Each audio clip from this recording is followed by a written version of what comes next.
শুরু হলো সব খবর, কম সময়ে সব খবর একসাথে। আগামী 1 ঘন্টায় দেশ বিদেশ, খেলা, বাণিজ্য, বিনোদন সহ সব ধরনের খবরই আপনাদের জানাবো। আমি সৌমিত্র শুভ্র। খবরটা খুব বড় করে বলবো না, কিন্তু যতখানি বলবো তাতে করে আপনি জেনে যেতে পারবেন আজ কোথায় কি হলো। নিয়মিত আয়োজনে স্বাগত জানাচ্ছি আপনাদের সবাইকে। আর মনে করে দিতে চাই, করোনা পরিস্থিতিতে সবাই ঘরে এবং বাইরে সব জায়গায় কিছুক্ষণ পরপর হ্যান্ড স্যানিটাইজার দিয়ে হাত জীবাণুমুক্ত করে নেবেন। তীরের কাছে আনা হয়েছে বুড়িগঙ্গায় ডুবে যাওয়া লঞ্চ মর্নিং বার্ডকে। এই সময় উদ্ধার হয় আরও 2 জনের মৃতদেহ। এতে নিহতের সংখ্যা দাঁড়িয়েছে 34। এয়ারলিফটিং করে দুপুর 12টার দিকে লঞ্চটিকে তীরের কাছাকাছি আনা হয়। এর আগে রাতভর কয়েক দফা চেষ্টার পরও নৌযানটি উদ্ধারে ব্যর্থ হয় ফায়ার সার্ভিস। তবে দ্বিতীয় দিনের প্রচেষ্টায় আসে সাফল্য। উদ্ধারকারী জাহাজ আসতে না পারায় সনাতন পদ্ধতিতে এই লঞ্চটি তোলার চেষ্টা হচ্ছে। এদিকে মর্নিং বার্ডকে ধাক্কা দেয়া ময়ূর 2 লঞ্চের মালিক, মাস্টার, চালক সহ 7 জনকে আসামি করে মামলা হয়েছে দক্ষিণ কেরানীগঞ্জ থানায়।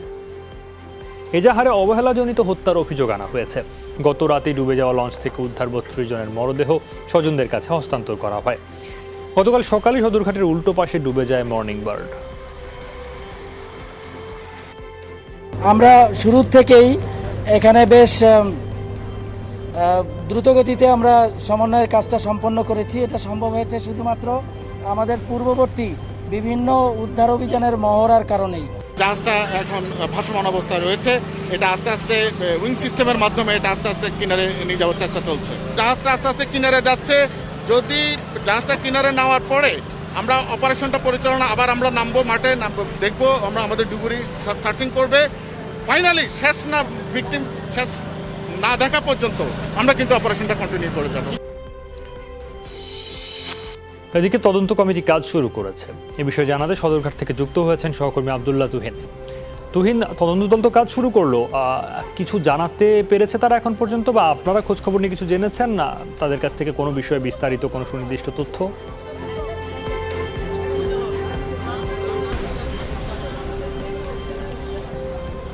সৌমিত্র, আজকে তদন্ত কমিটি প্রথমবারের মতো বসেছে এবং বেলা 3টা থেকে বিকেল 5টা পর্যন্ত তারা এখানে তদন্ত কমিটি যেই জায়গায় বসেছে সদরঘাটে বিআইডব্লিউটির অফিসের ভেতরে একটি এসি রুমে, যেখানে তদন্ত কমিটি 2 ঘন্টায় সেই লঞ্চের কোনো যাত্রী বা বেঁচে যাওয়া কোনো লোকজন কেউ কিন্তু আসেনি। তারা শুধুমাত্র তারা দাবি করেছে যে 3 জনের সাক্ষ্য নিয়েছেন, যিনি যে দুর্ঘটনা যেখানে ঘটেছে সে তার পাশের একটি ডকইয়ার্ড, অর্থাৎ যেখানে বিভিন্ন শিপ বা লঞ্চ মেরামত করা হয়, সেই ডকইয়ার্ডে যেখান থেকে সিসিটিভির ফুটেজটা মূলত উদ্ধার করা হয়েছে, সেই ফ্যাক্টরি বা সেই কারখানার কর্তৃপক্ষের সাথে তারা কথা বলেছে।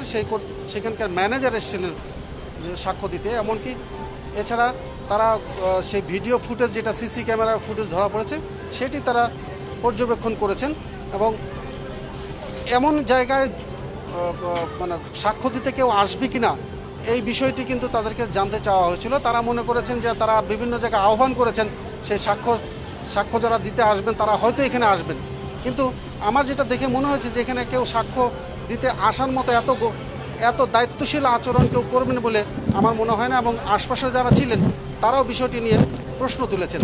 তবে তারা প্রথম দিন এই 2 ঘন্টা ওই এসি রুমের ভিতরেই অতিবাহিত করেছেন এবং তারা আগামীকালও ঠিক একইভাবে বসবেন এবং 7 কর্মদিবসের মধ্যে তারা একটা রিপোর্ট পেশ করবেন। কিন্তু আজকে তারা যখন বলা হলো যে তারা ঘটনাস্থলে যাবেন কিনা, এটি বলার পরে কিছুক্ষণ আগে এই তদন্ত কমিটির প্রধান রফিকুল ইসলাম তিনি 4-5 জন সদস্য নিয়ে তিনি ঘটনাস্থলে গিয়েছেন।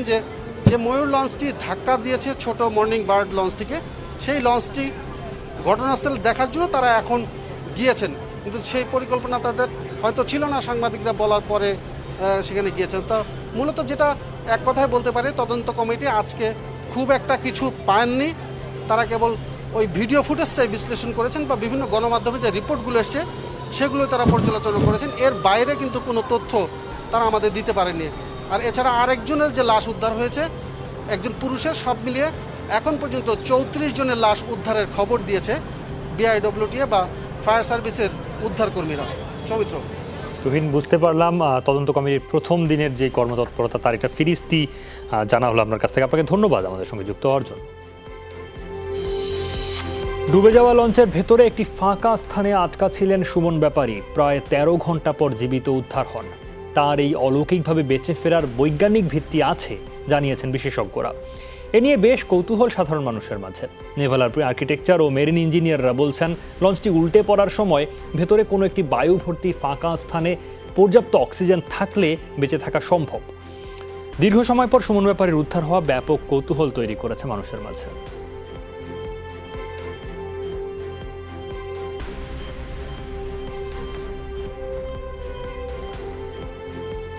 পরে দেখে আস্তে আস্তে তলাইতেছে, দেখি যে আর যদি চেষ্টা না করি তো হয়তো আল্লাহ পাক না বাঁচাতে, তো চেষ্টা করে গেছি ওই টার্গেটে ওই দিই দইরা ওইখান থেকে ডুব দিছি।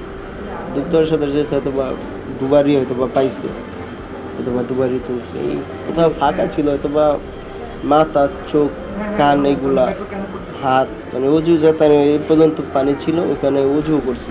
একটা শিপ ডুবে যায়, কোনো না কোনো ভাবে কোনো একটা রুমের ভিতরে বাতাসটা এনট্রাপড হয়ে যায়। ওই রুমের মধ্যে অক্সিজেনের পরিমাণটা যে বাতাস ছিল তাতে 1% ছিল ইনিশিয়ালি, এবং এটা আস্তে আস্তে সে শ্বাস নিতে কমে গেছে। 19% পর্যন্ত অক্সিজেন থাকলে তার কোনো শ্বাসের অসুবিধা হবে না। তো একটা লঞ্চ 13 ঘন্টা পরে কিভাবে জীবিত উদ্ধার হয়, আমার তো এটা বিশ্বাস হচ্ছে না। অবাস্তব দিনে বাস্তব হয়ে গেছে, কেমনে বুঝুম এটা? আল্লাহ তো সর্বশক্তিমান, আল্লাহ সব কিছু করতে হবে। বুড়িগঙ্গায় লঞ্চ ডুবিতে নিহত বেশিরভাগেরই বাড়ি মুন্সিগঞ্জে। একই এলাকার এত মানুষের মৃত্যু তৈরি করেছে শোকাবহ পরিবেশ। স্থানীয়রা বলছেন, দীর্ঘদিন ধরে ফিটনেসবিহীন লঞ্চ চলাচলের প্রতিবাদ করেছিলেন তারা, কিন্তু কাজ হয়নি কোনো। দুর্ঘটনা কবলিত লঞ্চটির চালক চোখে দেখতেন না বলে অভিযোগ করেছেন অনেকে।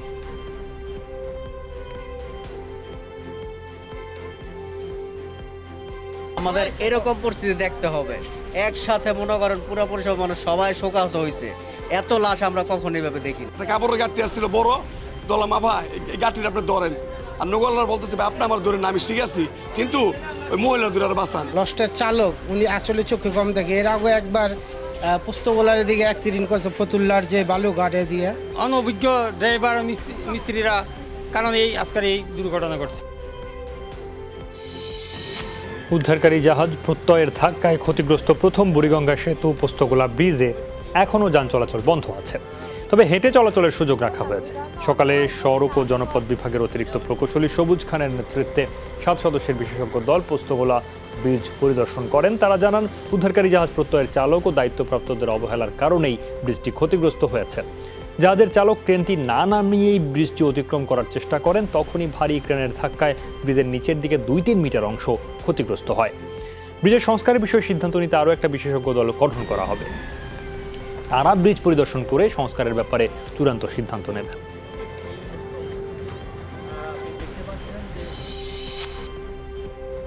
লঞ্চ ঘাট ঘেঁষে ফেরি ও কার্গো জাহাজ চলাচল করায় ঝুঁকিপূর্ণ হয়ে উঠেছে পাটুরিয়া দৌলতদিয়া নৌ রুটে লঞ্চ চলাচল।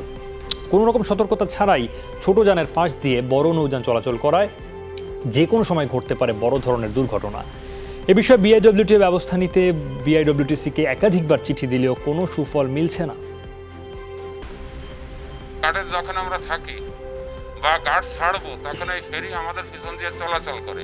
এরা কোনো সাইলেন্ট বা হরেন দেয় না বা সংকেত জানায় না আমাদের গার্ড ছাড়তে সময় খুবই বিপদের সম্মুখীন হতে হয়। যখন আমার বাম সাইডে যাবে, ওর মেরিন ল অনুযায়ী ওকে 2 টান সিটি মারে যেতে হবে, কিন্তু সেই সমস্ত নিয়ম ওরা মানে না বা লঙ্ঘন করে যায়, কারণ আমরা ছোট, ওরা বড়। বিআইডব্লিউটিসির ডিজিএমকে চিঠি দিচ্ছি, ফেরির মাস্টারদেরকে মাইকিং করে পন্টুন থেকে বলেছি যে আপনার নিরাপদ দূরত্ব বজায় রেখে চলাচল করেন। তাদের বক্তব্য হচ্ছে কি যে মাঝখান দিয়ে গেলে স্রোত বেশি, ফেরি উঠতে পারে না, এই হচ্ছে তাদের একটা ঘোড়া যুক্তি এটা আর কি। সতর্কতামূলক যত রকম ব্যবস্থা নিয়ে আমাদের মাস্টার ওরকম ব্যবস্থা নিয়ে যায়। যদি কোনো লঞ্চ যদি এখানে থাকে, আমাদের যে সতর্ক যে সিফটি দেওয়া ওই সিফটি দিয়ে তারা চলাচল করছে। করোনা ভাইরাসের সংক্রমণের 115তম দিনে একদিনে সর্বোচ্চ মৃত্যুর রেকর্ড হলো দেশে।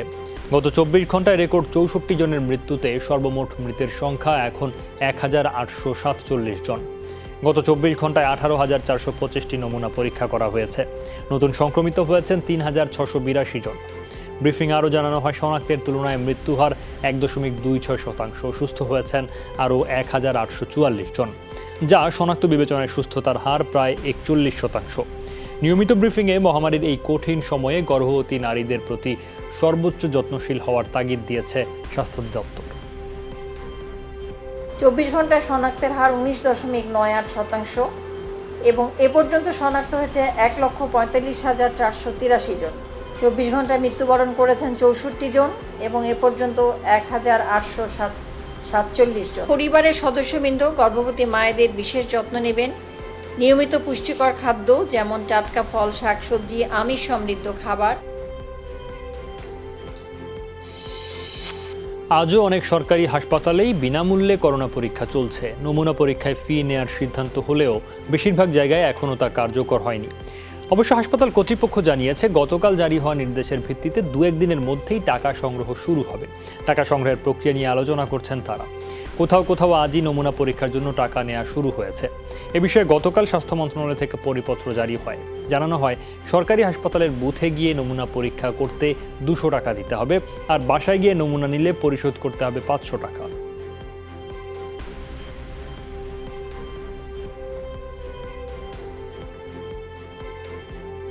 এখন যারা ফর্ম ফিল আপ করছে বা আনবে তাদের আমরা অ্যানাউন্সমেন্ট মাইক থাকছে, সেটা দিয়ে আমরা অ্যানাউন্সমেন্ট দিয়ে দিব। প্লাস আমাদের যারা এখানে এটা নিয়ে কাজ করবে সেখানে তারা ওই টাকাটা পে করে দেন they will get a receipt.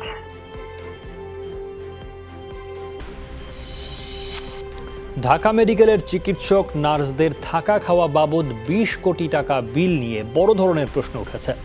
চিকিৎসকদের সংগঠন বিএমএও এটির তদন্ত দাবি করছে। এখন স্বাস্থ্য অধিদপ্তরও বলছে তারাও খতিয়ে দেখবে বিষয়টি। বিল নিয়ে প্রশ্ন ওঠায় এখন স্বাস্থ্যকর্মীদের আর হোটেলে না রাখার কথা ভাবছে তারা। স্বাস্থ্য সেবা কর্মী যারা আছে সবাইকে করা হয়েছিল বিভিন্ন লেভেলে, বিভিন্ন ক্যাটাগরি। তাদের জন্য একটা ছিল, নার্সদের জন্য একটা ছিল, অন্যান্য কর্মচারীদের জন্য একটা ছিল, বিভিন্ন লেভেলে ছিল। ডেডিকেটেড কোভিড হাসপাতালে যারা কাজ করেছিল তারা, সে রুটি খাইলো, সে ভাড়া খাইলো, এখানে 20 কোটি করতে কোনো পোলা খাওয়াইলেও বিল কত হয়, এগুলো আসলে খতিয়ে দেখা দরকার। কেন ওই হোটেলে নিয়ে রাখলো, তার নির্দেশে ওই হোটেলে গেল, এটা খুব এক্সপেন্সিভ হয়ে যাচ্ছে, মানে প্রচুর টাকা বাবদ চলে যাচ্ছে। আমরা এর পাশাপাশি চিন্তা করতেছি যে সরকারি দিকে যেগুলো রেস্ট হাউস আছে বা সরকারি প্রতিষ্ঠানের যেসব রেস্ট হাউস আছে সেগুলো আমরা ফুল ইউটিলাইজ করতে পারি কিনা, এটার জন্য সেটা আমরা একটু এক্সপ্লোর করতেছি। তো অবশ্যই দেখার অপেক্ষা রাখে এবং মাননীয় প্রধানমন্ত্রী ব্যাপারে কিছু বলানো নাই, এটা তো ব্যবস্থা হবে। করোনা মহামারীর শুরুর দিকে ডাক্তার নার্সরা পিপিই পরার সঠিক নিয়ম জানতেন না, তাই বেশি আক্রান্ত হয়েছিলেন। কিন্তু এখন সরকারের প্রশিক্ষণের পর সবাই সচেতন হয়েছেন, এর সুবাদে স্বাস্থ্যকর্মীদের মাঝে সংক্রমণ কমেছে, এমন মন্তব্য স্বাস্থ্যমন্ত্রী জাহিদ মালেকের। সংসদে বাজেট অধিবেশনে ছাঁটাই প্রস্তাবের আলোচনায় তিনি বলেন, গণমাধ্যমে করোনা নিয়ে নেতিবাচক সংবাদ বেশি প্রচার হওয়ায় মানুষের মাঝে আতঙ্ক বাড়ছে। ডাক্তার নার্স আক্রান্ত হয়েছে প্রথমে, কারণ তারা পিপি কিভাবে খুলতে হবে, পড়তে হবে এই বিষয়টি জানা ছিল না। তাদেরকে আমরা ট্রেন করেছি, তারপরে এই আক্রান্তর হার কমে গেছে। প্রেস মিডিয়া যদি সবসময় খালি মৃত্যুর খবর, খালি এই দুঃসংবাদ দিয়ে থাকে, আমরা মনে করি তাহলে পরে আমরা যারা আমাদের যে ইয়াং জেনারেশন আছে তারা কিন্তু মানসিকভাবে অসুস্থ হয়ে যাচ্ছে, আমাদের বয়স্করাও অসুস্থ হয়ে যাবে। বড় কোনো পরিবর্তন ছাড়াই সংসদে পাশ হলো 5,68,000 কোটি টাকার নতুন বাজেট। অর্থমন্ত্রীর প্রস্তাবে নির্দিষ্টকরণ বিল সর্বসম্মতিক্রমে অনুমোদন দেয় জাতীয় সংসদ। এই বিল পাশের মাধ্যমে বিভিন্ন মন্ত্রণালয় ব্যয় নির্বাহের অনুমোদন লাভ করে। এবার দেশের ইতিহাসে বাজেট নিয়ে আলোচনা হয়েছে সবচেয়ে কম সময়। করোনার কারণে অধিবেশন বসেছে মাত্র 8 দিন। যোগ দেওয়ার সুযোগ পাননি অনেক সংসদ সদস্য। শুধু করোনা নেগেটিভ সার্টিফিকেট পাওয়া এমপিরাই অধিবেশনে যোগ দিয়েছেন। অধিবেশনের শুরুতেই ছাঁটাই প্রস্তাব নিয়ে আলোচনায় স্বাস্থ্য খাতের বেহাল দশা নিয়ে ক্ষোভ প্রকাশ করেন এমপিরা।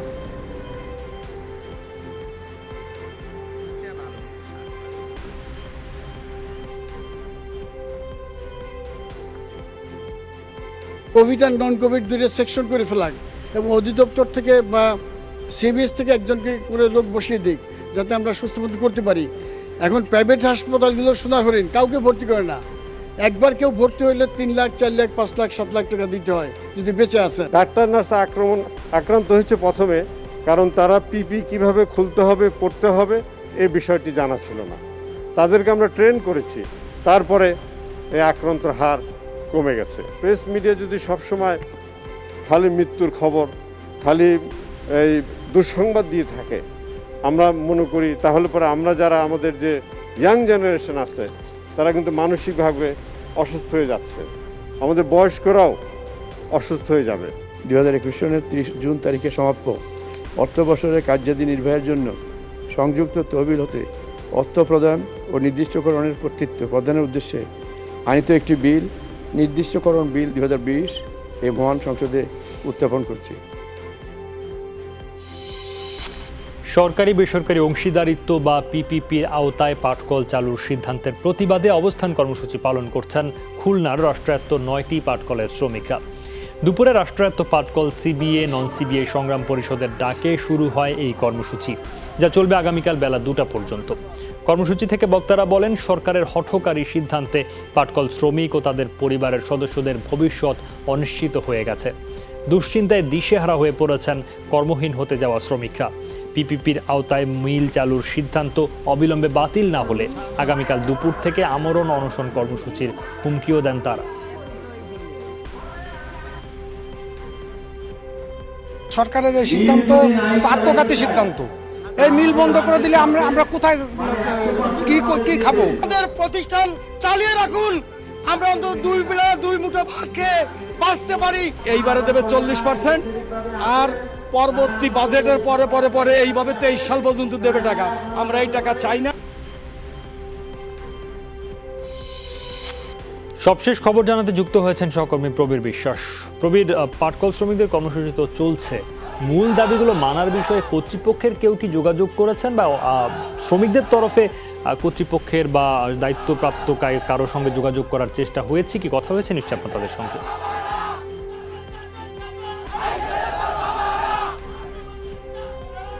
সৌমিত্র, প্রতিটা মিলের যে সমস্ত শ্রমিক নেতারা রয়েছে, বিশেষ করে সভাপতি, সাধারণ সম্পাদক, তাদের সাথে এখন বৈঠক চলছে ডিজিএফআই এর। ডিজিএফআই এর সভায় যেটি আলোচনা হচ্ছে, শ্রমিক নেতারা আমাদেরকে জানিয়েছে মূলত তারা যাতে আন্দোলনে না যায় এবং সরকার যে ঘোষণাটি দিয়েছে, অর্থাৎ আগামী 1 সেপ্টেম্বর থেকে মিল বন্ধ করে প্রতিটি শ্রমিককে গোল্ডেন হ্যান্ডশেকের আওতায় যে বিষয়টি, সেটি কিভাবে মেনে নিতে পারে সেই বিষয়টা নিয়ে আলোচনা হচ্ছে।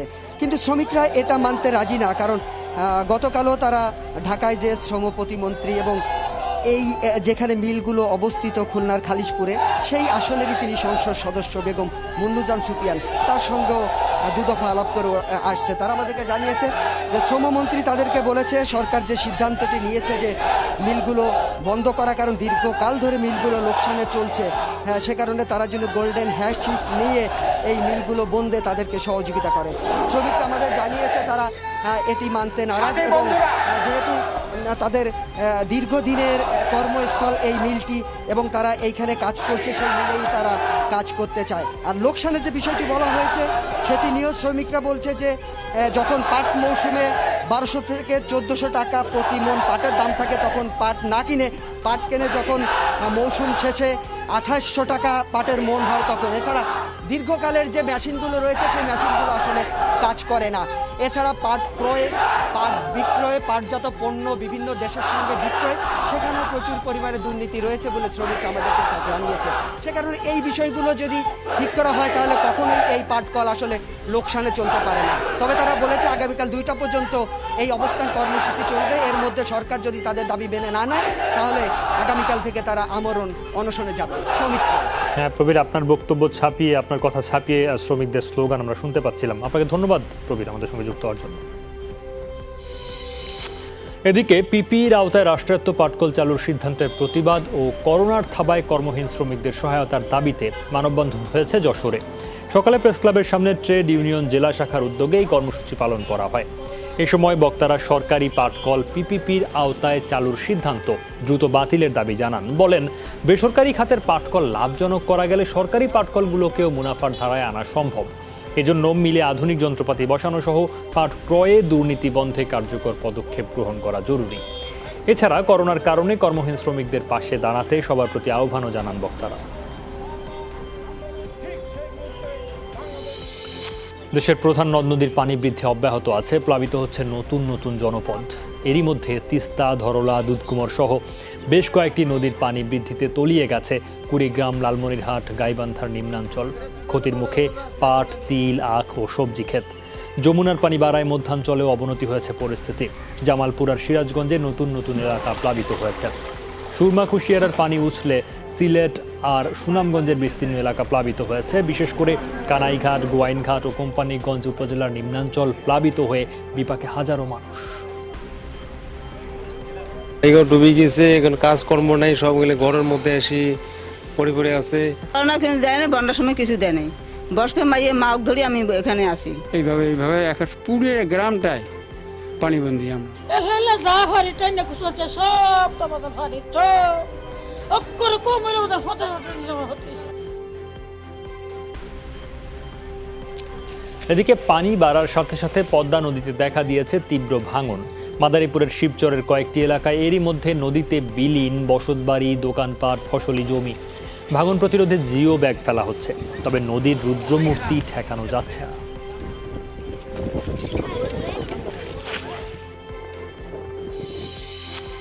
জামালপুর থেকে সহকর্মী শোয়েব হোসেন সরাসরি যোগ দিয়েছেন আমাদের সঙ্গে। শোয়েব, বৃষ্টি হচ্ছে বেশ বুঝতে পারছি। বৃষ্টি মানে পানির উচ্চতা আরও বেড়ে যাবে এবং ফলে আরও নতুন নতুন অঞ্চল প্লাবিত হবে, যা হচ্ছে কয়েকদিন ধরেই। সব মিলিয়ে জেলার কতটি ইউনিয়ন পানিবন্দী হয়েছে এখন পর্যন্ত এবং সেখানকার মানুষজনের কি অবস্থা, কিভাবে তারা দিনাতিপাত করছেন এই দুর্যোগের মধ্যে?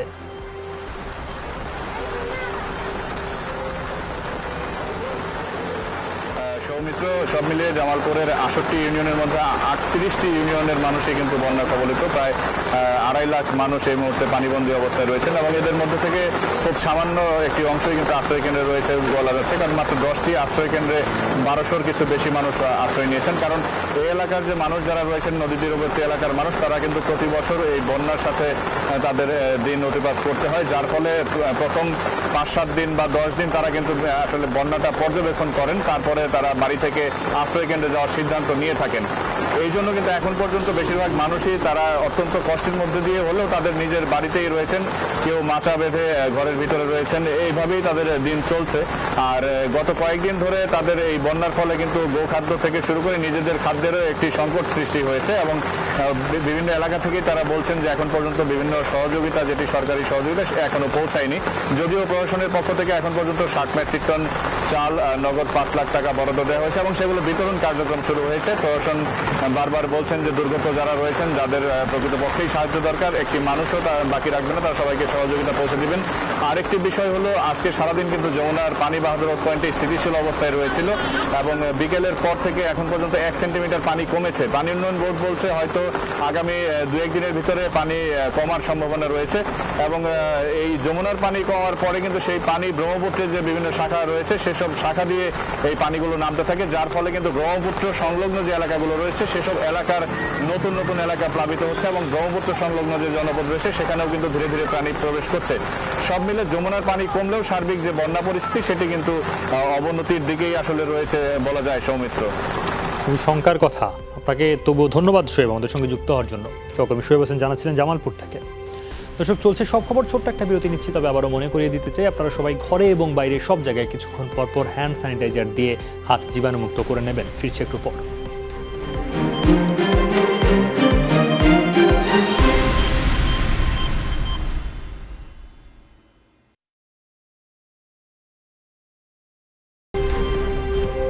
আবারও স্বাগত, দেখছেন সব খবর। রাজধানীর ওয়ারি এলাকা কিছু অংশ 4 জুলাই থেকে 25 জুলাই পর্যন্ত মোট 21 দিন লকডাউন থাকবে বলে জানিয়েছেন ঢাকা দক্ষিণ সিটি কর্পোরেশনের মেয়র ব্যারিস্টার শেখ ফজলে-নূর তাপস। দুপুরে নগর ভবনের লকডাউন বাস্তবায়নে কেন্দ্রীয় ব্যবস্থাপনা কমিটির জরুরি বৈঠক শেষে ব্রিফিংয়ে এই তথ্য জানান তিনি। 41 নম্বর ওয়ার্ডের টিপু সুলতান রোড, ওয়ার road, Nawab road, Lalmini, Rankin street, Hare road, Joykali Mandir থেকে বলদা গার্ডেন পর্যন্ত সড়ক রেড জোন হিসেবে চিহ্নিত করে লকডাউনের আওতায় আনা হয়। 4 জুলাই ভোর 6টা থেকে নির্দেশনা বাস্তবায়ন শুরু হবে। ওষুধের দোকান ছাড়া বন্ধ থাকবে সব কিছু।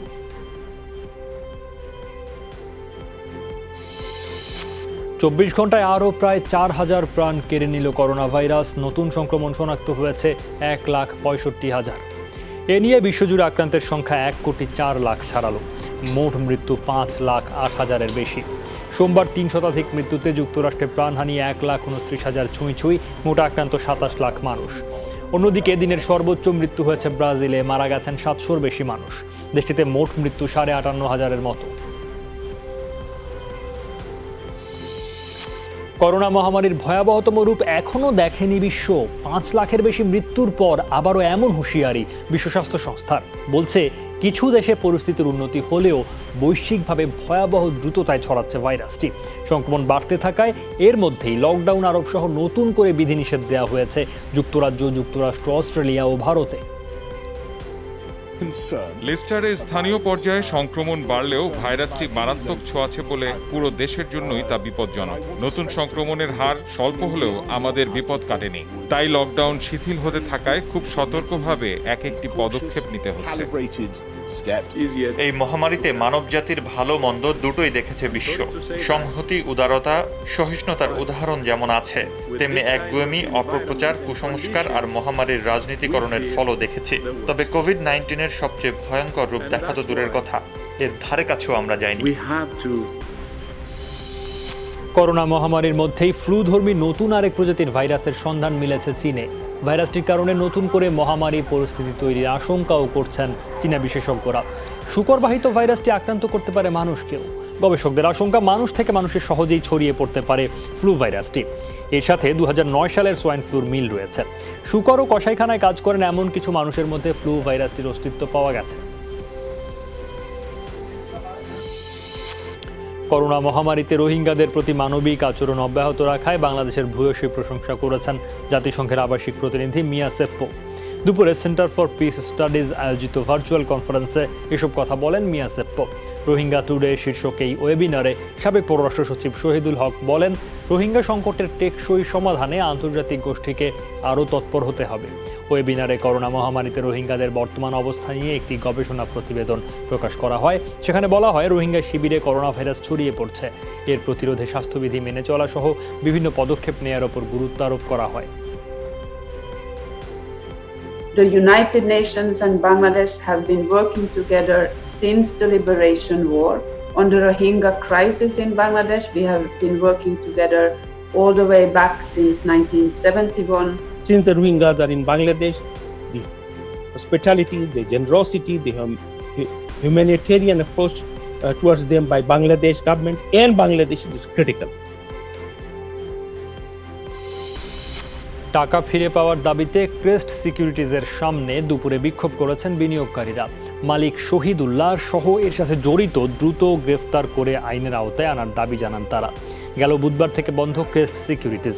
বিনিয়োগকারীদের বিনা অনুমতিতে শেয়ার বিক্রি এবং বিও হিসাবে থাকা টাকা নিয়ে পালিয়েছে মালিক শহীদুল্লাহ। এরপর থেকে ব্রোকারেজ হাউসের সামনে প্রতিবাদ করছেন বিনিয়োগকারীরা। বলছেন, এখানে 21,000 মানুষের বিনিয়োগ রয়েছে।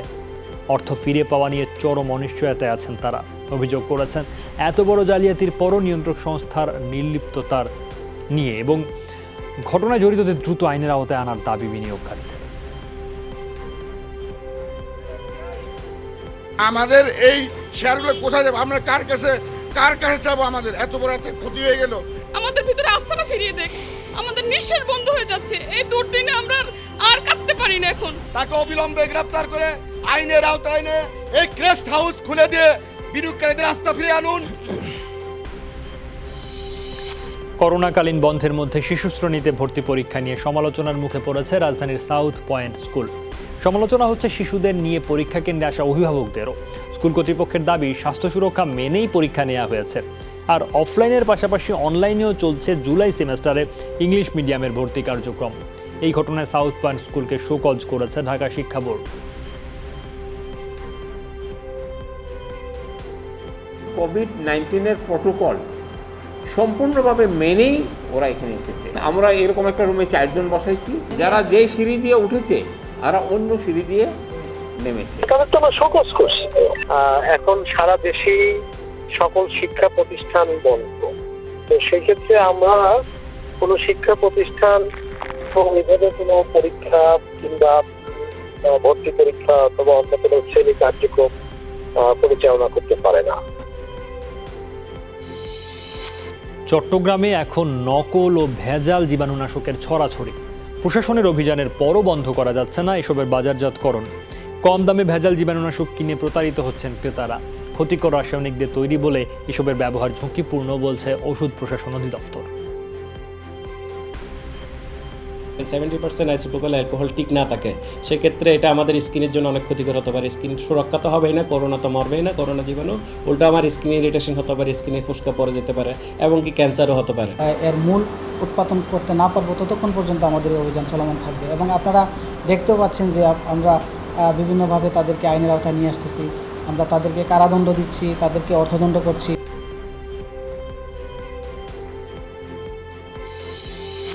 চট্টগ্রামে আশঙ্কাজনক হারে বাড়ছে করোনা আক্রান্তের সংখ্যা। গত 24 ঘন্টায় নতুন করে আক্রান্ত হয়েছেন 445 জন, যা একদিনে সর্বোচ্চ শনাক্তের রেকর্ড। সিভিল সার্জন কার্যালয়ের তথ্য মতে বিআইটিআইডি, ভেটেরিনারি ও চট্টগ্রাম বিশ্ববিদ্যালয়, চট্টগ্রাম মেডিকেল কলেজ ও বেসরকারি দুটি হাসপাতাল ল্যাবে গত 24 ঘন্টায় 1494টি নমুনা পরীক্ষায় রেকর্ড সংখ্যক 445 জন পজিটিভ। এর মধ্যে 324 জন মহানগরের, 121 জন উপজেলার। এ নিয়ে চট্টগ্রামে মোট আক্রান্তের সংখ্যা 8480। গত 24 ঘন্টায় 2 জন সহ চট্টগ্রামে এখন পর্যন্ত মারা গেছেন 173 জন। বর্তমানে হাসপাতালে আইসোলেশনে আছেন 361 জন, হোম কোয়ারেন্টাইনে আছেন 606 জন। ফি নির্ধারণ করায় চট্টগ্রামে নমুনা দিতে মানুষের আগ্রহ কমছে। বুথগুলোতে নেই আগের সেই ভিড়। স্বাস্থ্য বিভাগের মতে ফি নির্ধারণ করা অপ্রয়োজনে করোনা পরীক্ষার হার কমবে। সিভিল সার্জন জানান, সরকারি প্রজ্ঞাপন জারি হয়েছে, ফি আদায় শুরু হবে 2-1 দিনের মধ্যে।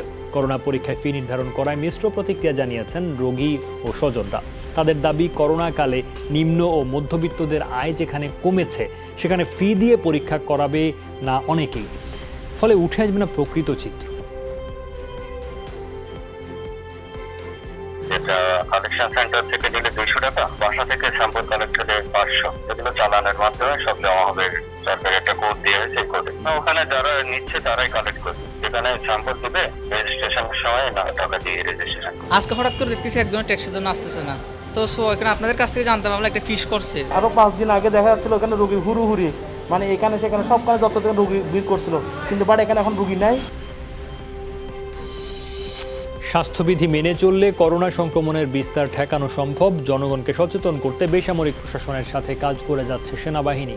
বঙ্গবন্ধু শেখ মুজিবুর রহমানের জন্মশতবার্ষিকী উপলক্ষে বৃক্ষরোপণ কর্মসূচির উদ্বোধন করে এ মন্তব্য করেন সেনাপ্রধান জেনারেল আজিজ আহমেদ।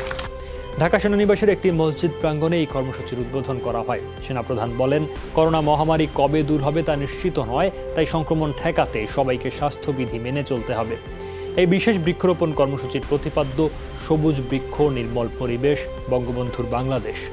এর আওতায় সেনানিবাস সহ বিভিন্ন স্থানে ফলদ, বনজ ও ঔষধি গাছ লাগানো হবে।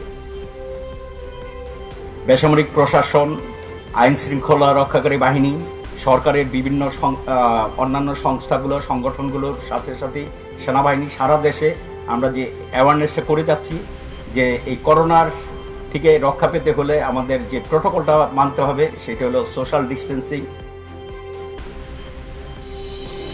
পাকিস্তানের করাচিতে স্টক এক্সচেঞ্জ ভবনে হামলার পেছনে নিঃসন্দেহে ভারতের হাত রয়েছে। প্রাণঘাতী হামলার একদিন পরে এই অভিযোগ করেন দেশটির প্রধানমন্ত্রী ইমরান খান।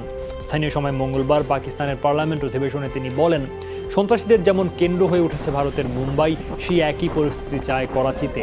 তবে সব ধরনের সন্ত্রাসবাদ দমনে তার দেশ প্রস্তুত রয়েছে বলে জানান পাক প্রধানমন্ত্রী। এদিকে গুপ্তচর বিতর্কের জেরে ভারত ছাড়ছেন 143 পাকিস্তানি কূটনীতিক।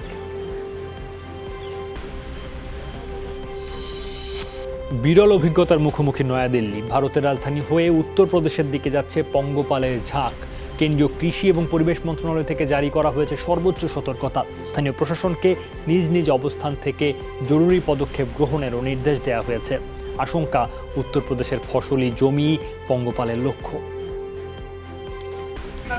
দিল্লি কখনোই এই অদ্ভুত দৃশ্য দেখেনি। গোটা আকাশ হলুদ রঙে ছেয়ে গেল, লাখ লাখ পোকা শোঁ শব্দে উড়ে গেল, ঢুকলো বাড়ি ঘরে। তার থেকে বিস্ময়কর তথ্য, যত উঁচু গাছ ছিল সবগুলোর পাতা খেয়ে নিয়েছে এই পঙ্গপাল। চলছে সব খবর, ছোট্ট আরও একটা বিরতি। তবে আবারও মনে করে দিতে চাই, আপনারা সবাই ঘরে এবং বাইরে সব জায়গায় কিছুক্ষণ পর পর হ্যান্ড স্যানিটাইজার দিয়ে হাত জীবাণুমুক্ত করে নেবেন। ফিরছে একটু পর, সঙ্গেই থাকুন।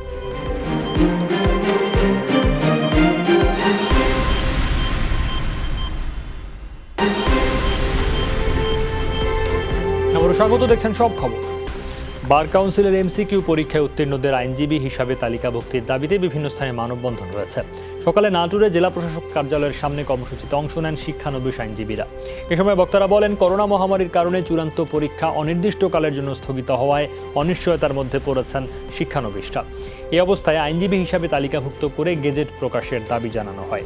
একই দাবিতে মানববন্ধন হয়েছে নওগাঁ, মৌলভীবাজার, পাবনা সহ বিভিন্ন স্থানে। ডিজিটাল প্ল্যাটফর্মে সীমান্ত ব্যাংকের চতুর্থ বার্ষিক সাধারণ সভা অনুষ্ঠিত হয়েছে। এই সভায় সভাপতিত্ব করেন বর্ডার গার্ড বাংলাদেশের মহাপরিচালক ও ব্যাংকের চেয়ারম্যান মেজর জেনারেল মোহাম্মদ শাফিনুল ইসলাম। সভায় শেয়ার হোল্ডারদের জন্য 4% স্টক লভ্যাংশ অনুমোদিত হয়। ব্যাংকের চেয়ারম্যান মেজর জেনারেল মোহাম্মদ শাফিনুল ইসলাম বলেন, বিশ্বব্যাপী করোনা ভাইরাসের প্রাদুর্ভাবে সৃষ্ট পরিস্থিতিতে বিভিন্ন খাতের বিজনেস মডেল নিয়ে নতুন করে ভাবতে হবে। বিদ্যমান পরিস্থিতিকে বিবেচনায় নিয়ে ব্যাংকের গ্রাহকদের জন্য নতুন নতুন সেবা ও ডেলিভারি চ্যানেল তৈরির প্রয়োজনীয়তা তুলে ধরা হয়। ইউএসবি পোর্টযুক্ত বিশেষ এক ধরনের মাস্ক তৈরি করেছে ইসরায়েলের গবেষকরা। দাবি, মোবাইল ফোন চার্জারের মাধ্যমে বিদ্যুৎ সংযোগ দিয়ে পুরোপুরি জীবাণুমুক্ত করা যাবে এই মাস্ক। পুনর্ব্যবহারযোগ্য এই মাস্ক পরিবেশ বান্ধব বলে দাবি গবেষকদের।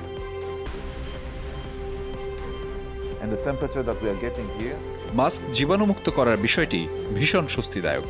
প্রতিবার ব্যবহারের পর যখন মাস্ক ফেলে দেই, ওটার সাথে তো জীবাণু লেগেই থাকে, যা একেবারেই স্বাস্থ্যসম্মত নয়। আমাদের মূল উদ্দেশ্য হলো মাস্কের পুনর্ব্যবহার, কারণ পরিবেশের সুরক্ষায় এটাই সমাধান। কানাডা, অস্ট্রেলিয়া সহ 14 দেশের ওপর থেকে ভ্রমণ নিষেধাজ্ঞা তুলে নিল ইউরোপীয় ইউনিয়ন। এই তালিকায় নেই যুক্তরাষ্ট্র, ব্রাজিল ও চীন। নিরাপদ বিবেচনায় 1 জুলাই থেকে ইউভুক্ত দেশগুলোতে আরও ঢুকতে পারবেন জাপান, দক্ষিণ কোরিয়া, থাইল্যান্ড, নিউজিল্যান্ড সহ আরও কিছু দেশের নাগরিকরা। এছাড়া ইইউ সীমানার ভেতরে বাধাহীন চলাচল করতে পারবেন সদস্য দেশগুলোর নাগরিকরা।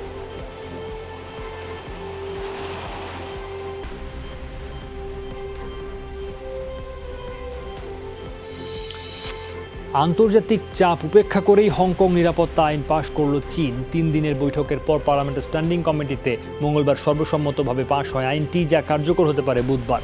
আইনটির বিস্তারিত এখনও প্রকাশ করেনি বেইজিং। বলা হচ্ছে, চীনা শাসনভুক্ত আধা স্বায়ত্তশাসিত হংকংয়ের বাসিন্দারা 23 বছরের মধ্যে সবচেয়ে বড় পরিবর্তন দেখতে যাচ্ছেন, যার ফলে কঠোর বিধিনিষেধ নেমে আসতে পারে বিশ্ব অর্থনীতির প্রাণকেন্দ্র হিসেবে পরিচিত অঞ্চলটিতে নাগরিকদের জীবনযাত্রায়।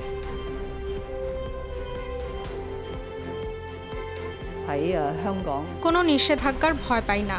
প্রয়োজনে পাল্টা জবাব দিতে মানসিক প্রস্তুতি আছে।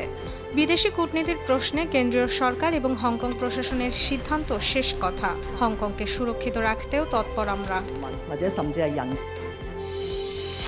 চীনে নির্যাতনের শিকার উইঘুর মুসলিমদের এবার জন্ম নিয়ন্ত্রণে বাধ্য করছে দেশটির সরকার। করা হচ্ছে জোরপূর্বক গর্ভপাত, যেন মুসলিমদের সংখ্যা না বাড়তে পারে দেশটিতে। বার্তা সংস্থা অ্যাসোসিয়েটেড প্রেস এপির অনুসন্ধানে উঠে এসেছে এই তথ্য।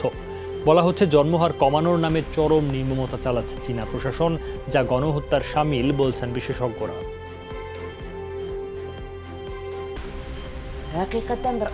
গর্ভবতী নারীর তথ্য পেলেই তারা এটিকে অবৈধ বলছে। পরিবারের কারোর অনুমতি ছাড়াই জোরপূর্বক গর্ভপাত করানো হচ্ছে। এসব কারণেই এখন বাচ্চা নিতে অনেকেই ভয় পাচ্ছে। জিনজিয়াংয়ে সরকার জন্মহার কমানোর চেষ্টা করছে, তবে সেই পদ্ধতি প্রশ্নের মুখে। নির্মমতার কথা উঠে আসছে বারবার। নারীদের যেভাবে জোরপূর্বক গর্ভপাত করানো হচ্ছে তা স্পষ্ট জন্ম নিয়ন্ত্রণ নীতির লঙ্ঘন। টিকটক, উইচ্যাট সহ 59টি চীনা অ্যাপ নিষিদ্ধ করল ভারত। ভারতীয় সার্বভৌমত্ব ও অখণ্ডতার প্রতি ঝুঁকি বিবেচনায় নেওয়া হয়েছে এই সিদ্ধান্ত, বিবৃতিতে জানিয়েছে দেশটির তথ্য প্রযুক্তি মন্ত্রণালয়। বলা হয়, দেশের প্রতিরক্ষা, নিরাপত্তা ও আইন শৃঙ্খলা রক্ষায় বাধা হয়ে দাঁড়াচ্ছিল অ্যাপগুলোর মাধ্যমে ব্যবহারকারীদের অজান্তে তথ্য হাতিয়ে নেওয়ার প্রচুর অভিযোগ আসছিল বলে দাবি কর্তৃপক্ষের। এই ছিল আজকের সব খবরে। যে কোনো সংবাদ সবার আগে জানতে চোখ রাখুন যমুনা টেলিভিশনে। ভিজিট করুন আমাদের website, Facebook page, YouTube channel. Log in করুন www.jomuna.tv, Facebook/যমুনা টেলিভিশন, YouTube/যমুনা TVPD। যেতে যেতে আবারও মনে করিয়ে দিতে চাই, আপনারা সবাই ঘরে এবং বাইরে সব জায়গায় কিছুক্ষণ পরপর হ্যান্ড স্যানিটাইজার দিয়ে হাত জীবাণুমুক্ত করে নেবেন। এতক্ষণ সাথে থাকার জন্য সবাইকে ধন্যবাদ।